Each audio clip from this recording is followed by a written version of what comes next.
home, that support is so incredibly important to individual success. It's so helpful to know that somebody is rooting for you, that someone has your back, that somebody would make great sacrifice to ensure your success. My family's here today supporting me. Thank you so much. And my team is as well. Come on out here, you guys. A few members of my team backstage. They're on their way out in just a moment. Good pictures on video. Now, on a daily basis, we ensure each other's support, success, safety, and of course, fun. But that's not all we do. We also ensure the success, the safety, health, and well-being of all 7 of the killer whales who live here with us at Shamu Stadium.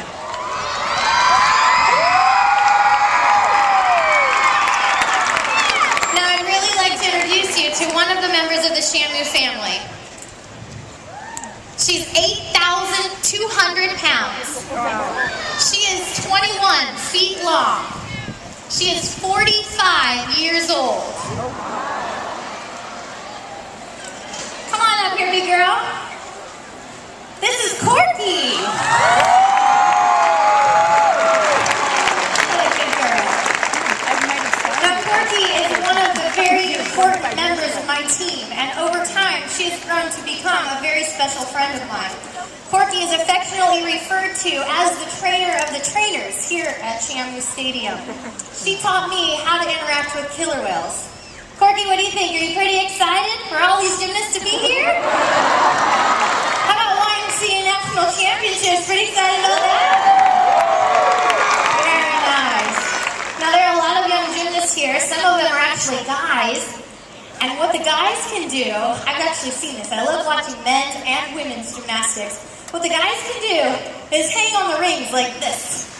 Does that sound like something you'd like to try? I guess not. That's okay. Well, guess what? Corky and the members of my team actually have to go backstage and get ready for the show. So how about a great big wave goodbye to Corky, everyone?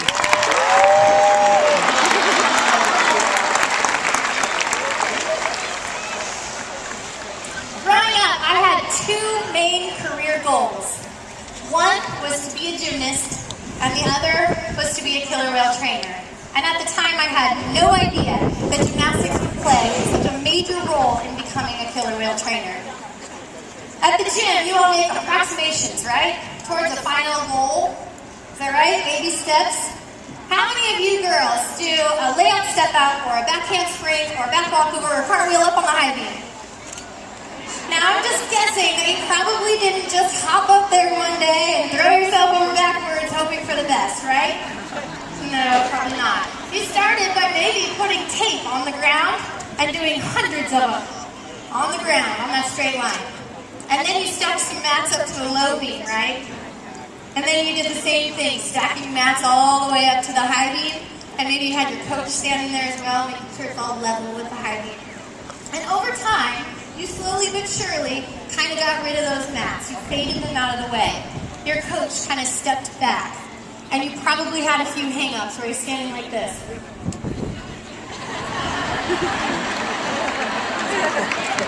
And then you wipe your hands. And then you turn around and make sure the beam is still there.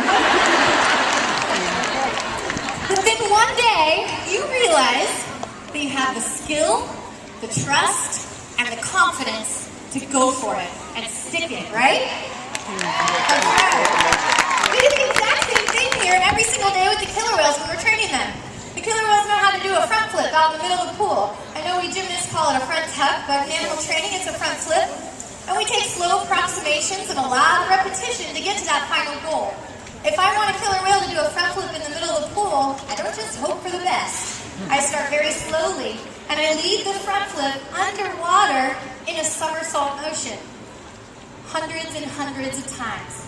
Slowly but surely, I take this target all the way up out of the water, and over the course of a few months, maybe even a year, that killer whale all of a sudden has the trust and the confidence and the skill to go ahead and throw that front flip in the middle of the pool. And we're going to go ahead and show that off in a few minutes in the show. Training the whales is not the only time that I use gymnastics. I pull from my gymnastics experience every single day when I'm performing with the whales. Gymnastics teaches spatial awareness. It teaches balance, courage, and muscle memory. Sometimes I'm 36 feet deep in the middle of the pool, or flying through the air. Sometimes the whales are flying through the air right next to me. They're 10,000 pounds. So I use that spatial awareness, that courage, and that muscle memory every single day. You will have that for the rest of your life, no matter what you choose to do with it. But there's another skill gymnastics taught me, visualization. Before every single performance, I take a moment to myself, close my eyes, and I picture it going very smoothly. I picture that show or that educational experience going perfectly. Before you compete this week, take a moment to yourself, close your eyes, picture your routines, picture every element executed to perfection. Thank you, YMCA. Thank you, Debbie, Diane, Shelley, and Christine, my former coaches, for teaching me such an important life skill. Now,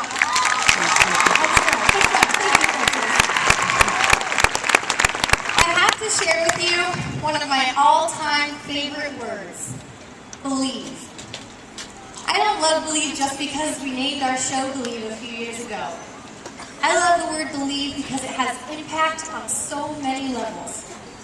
Former First Lady of the United States of America, Eleanor Roosevelt, once said, "The future belongs to those who believe in the beauty of their dreams." I'll repeat that. The future belongs to those who believe in the beauty of their dreams. What a fabulous quote. Earlier we talked about the importance of the support of your family, your friends, your coaches, and your team. All of that support combined only means something if you believe in yourself. So make sure that you believe in yourself. This week, you are realizing that you have the skills and the talent, that you've put together all these countless hours in the gym, that you have all these people who are cheering for you, rooting for you.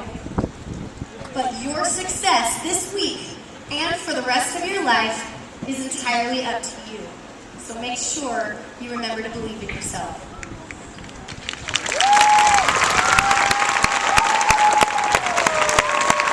I remember telling somebody in high school that I was going to be a killer whale trainer, and she laughed at me. She was actually a substitute teacher in my high school, and she laughed and she said, "Good luck, you and everybody else." And I really could have walked away from that going, "Well, you're right, it's probably kind of hard." But I didn't. I walked away going, "You know what, you'll see, I will become a killer whale trainer." And I used that conversation as motivation to find out exactly what it was going to take to become a killer whale trainer. I learned that I needed to be CPR, first aid, scuba, lifeguard certified. Check, check, check, check, go get it. I learned that I needed to be kind of comfortable on a microphone in front of a lot of people. So I took some drama classes. Check, feeling pretty good. I also learned that I should probably have a college degree and be a really strong swimmer. So I took gymnastics, transformed it into swimming. I became a collegiate athlete, swimming for my university, and got my degree in elementary education. Then I came back, and today, my dream has come true. And so will yours.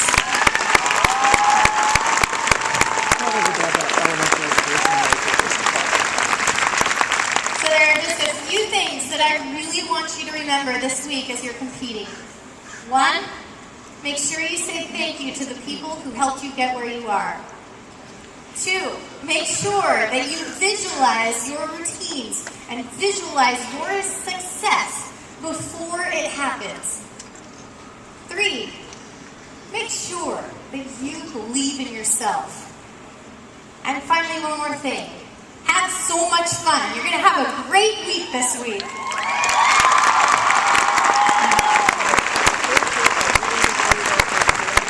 I'm going to be there just like all of your families and coaches supporting you and cheering you on. I can't wait to get to meet all of you and talk with you.